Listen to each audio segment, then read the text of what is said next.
kalian. Berjumpa lagi sama kita berdua yang nggak bisa tenang satu tempat. Kita kembali lagi guys dengan sejumlah pertanyaan yang ada. Dengan 5 pertanyaan. Jadi hari ini tuh kita atur namanya gimana, Min? Jadi hari ini kita akan menceritakan pengalaman-pengalaman kita selama kita berada di Jakarta. Betul sekali. Pokoknya intinya tentang pengalaman perkuliahan di sini. Soalnya Saha di sini sudah masuk tahun ke-5. Ke-5. Aku tahun keempat. Udah mulai masuk tahun ke-5. Oh iya, kamu 16 ya? Iya. Jadi hari ini tuh saya sama Hermin, Tongdo punya 5 pertanyaan bagaimana sampai Tongdo tuh bisa bertahan hidup di Jakarta. Ya. Jadi nanti kita akan jawab pertanyaan-pertanyaan tersebut dan Oke. kita akan pergantian. Sip, lanjut. Akan dimulai pertanyaan pertama. Tak, jangan gini terlalu. Nih, pernah nggak kita kepikiran bakal kuliah di Jakarta? Silakan. Sama sekali nggak pernah. Jadi selesai SMA itu aku awalnya berencana kuliah di Manado kan. Terus kebetulan ada SBMPTN, jadi aku daftarlah di situ. Betul-betul banget ngomongnya.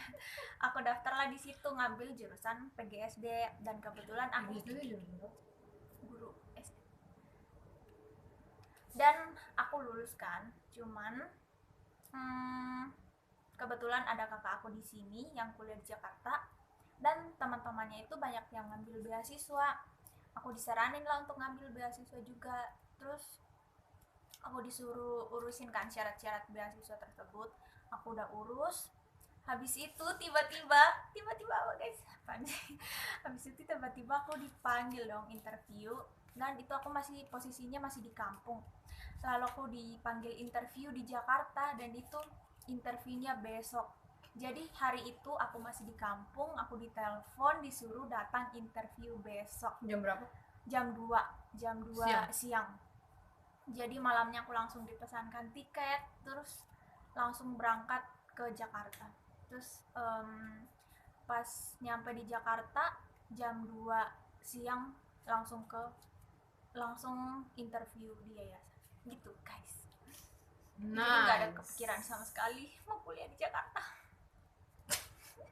Tapi sih sedih banget.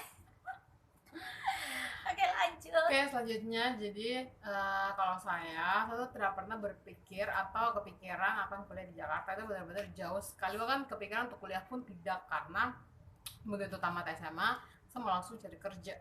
Dan di situ tuh kayak yang saya target mau dapat itu adalah jadi penyiar di RRI Biak Terus tapi sama bapak tuh tidak mengizinkan, katanya sama bapak tidak usah, kuliah saja kan. Nah padahal juga sudah ditawarkan untuk jadi asisten dosen, pokoknya salah satu dosen lah gitu.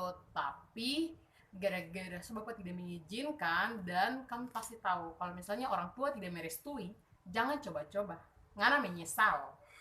Nah, takut kuala toh. Jadi tidak ikut. Terus akhirnya saya ikut tes di Jepura, terus tembus di Uncen itu saya ambil farmasi 1 minggu di sana. Terus saya sempat ikut ospek juga di sana. Pas hari ketiga hari keempat ospek itu saya dihubungi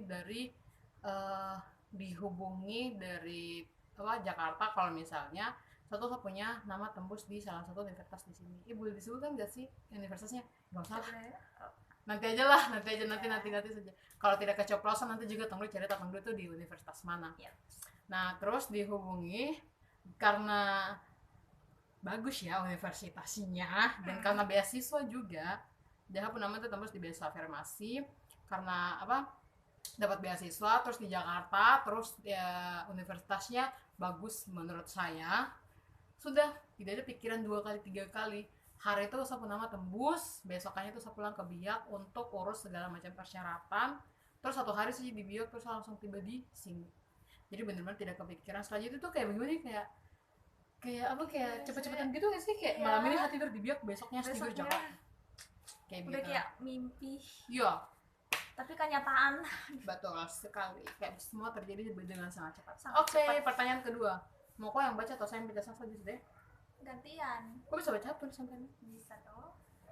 Yang kedua, bagaimana perasaan kita pertama kali keluar dari tempat, dari kampung kita masing-masing. Mana dulu tuh yang jawab? Oh, saya. Iya.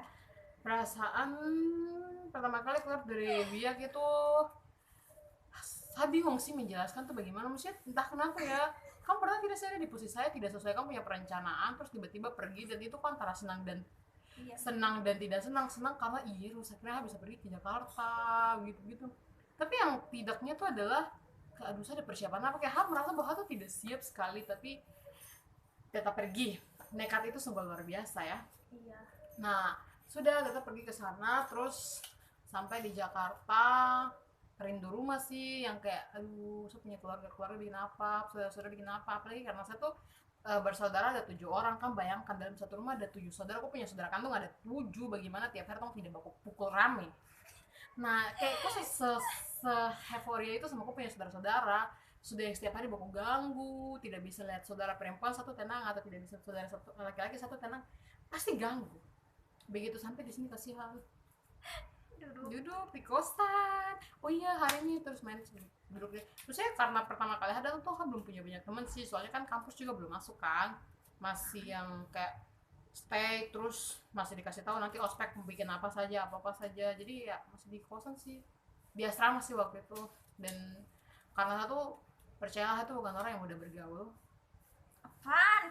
Sumpah, Mudah. seriusan, gue tuh pertama kali datang tuh gak bener-bener bego banget dah kalau pertemanan aku, kayak tuh tidak bukan orang yang pintar bergaul, tapi ya puji Tuhan akhirnya sekarang sudah bisa bergaul. Makanya aku punya teman model kayak begini, ya untungnya aku bisa menerima sebagai aku punya teman. Oke, itu satunya dari saya, silakan. Oke, dari aku gimana ya perasaannya? Pokoknya awalnya takut banget, Oh iya, karena pastinya tidak tahu aku tuh takut atau aku tidak. gue takut banget karena kan sering nonton di TV kan, kalau di Jakarta itu banyak kayak kejahatan yang terjadi. Kau nonton berita ya berarti? Nonton lah. Yes, kumpu tuh sok masa kecil tuh hidup dengan Indosiar. Ya aku nonton berita kan, kayak di Jakarta itu kayak serem banget, banyak kejahatan di mana-mana. Jadi pas mau berangkat tuh kayak ini jadi nggak ya berangkat, pokoknya takut banget. Cuman karena dari beasiswa itu kan jadi senang juga kan, akhirnya berangkat ke sini. Sampai di sini tuh pokoknya bingung banget, tapi untungnya ada kakak di sini kan, jadi pokoknya kemana-mana tuh diarahin. Cuman ya pokoknya bingung. Kesimpulannya adalah untuk pertanyaan nomor 2 itu benar-benar tidak jelas. Tidak aja. Ya pokoknya kayak begitu lah. Itu. Jadi takut, bimbang, bingung, tapi tetap saja hajar. Demi Oh ya, dan pasti. kuliah. Enggak sih, itu jawaban ketiga nanti. Oke, selanjutnya adalah berapa lama kamu homesick? Berapa lama, Min? Sebulan. Oh iya. Sebulan di sini tuh udah kayak pengen balik.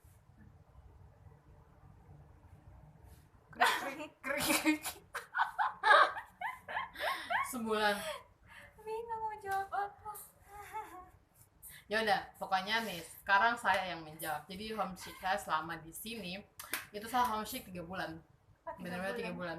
Homesick 3 bulan, yang kok bayangkan setiap malam itu kayak aduh mau pulang, terus rindu bapak, terus menangis di rumah ini. Terus saya kan telepon bapak kan, bapak saya mau pulang, terus bapak bilang coba deh kau tahan 1 semester, kalau memang kau benar-benar tidak bisa, oke kau pulang, tapi kalau memang kau bisa tahan silakan kau lanjutkan, karena itu beasiswa juga dan bagus, universitasnya bagus. Jadi kalau misalnya pulang itu benar-benar sayang sekali untuk pulang. Dan lagi kayak ya namanya yang penting kan mengendalikan emosi, mengendalikan perasaan, mengendalikan keinginan kan.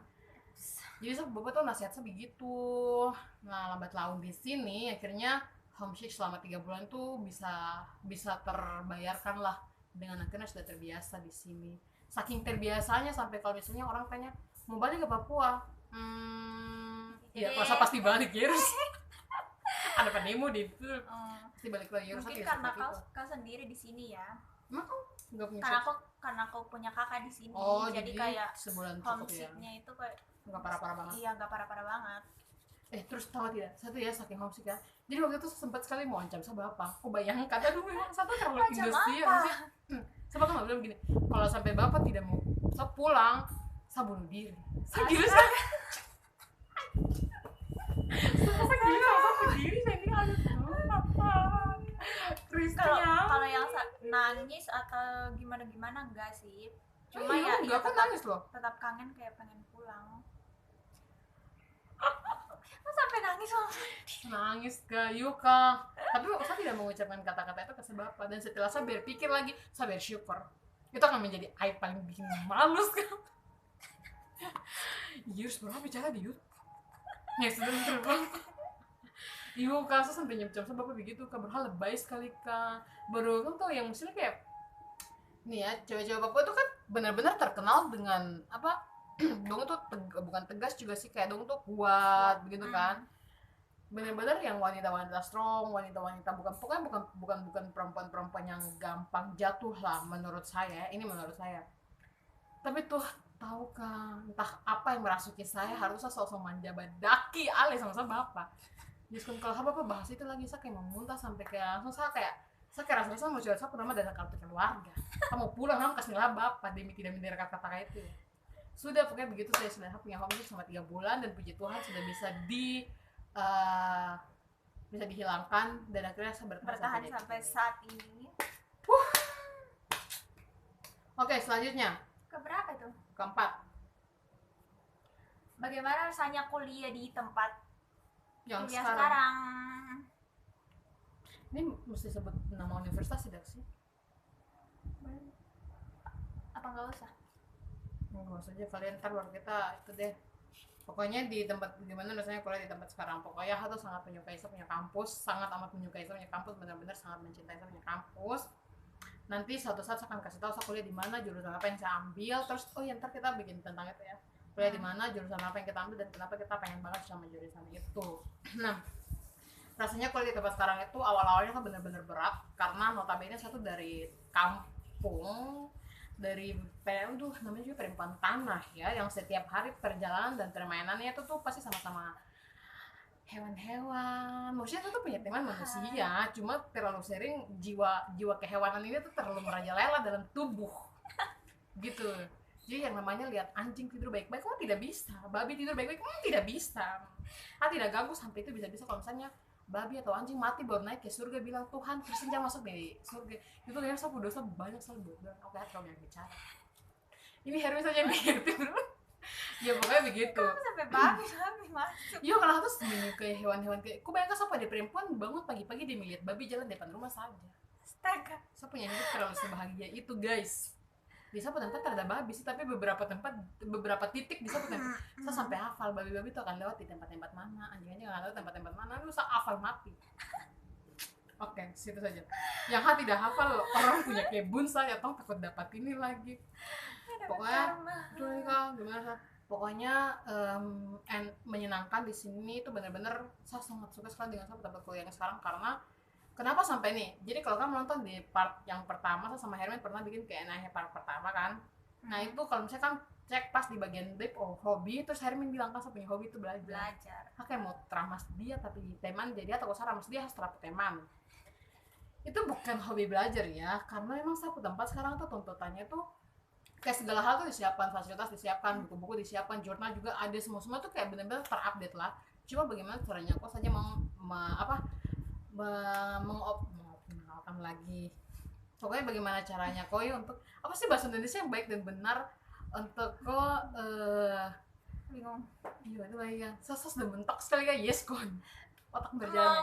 Pokoknya bagaimana caranya koi untuk menggunakan aset, menggunakan barang hal-hal yang ada di sekitar koi. Jadi ya selagi bisa gratis bisa digunakan dan gampang aksesnya, makanya saya selalu pakai terus. Jadi sebenarnya di dalam kamar tuh bukan belajar saja sih, saya tidur, saya nonton, saya tidak mati saja gitu.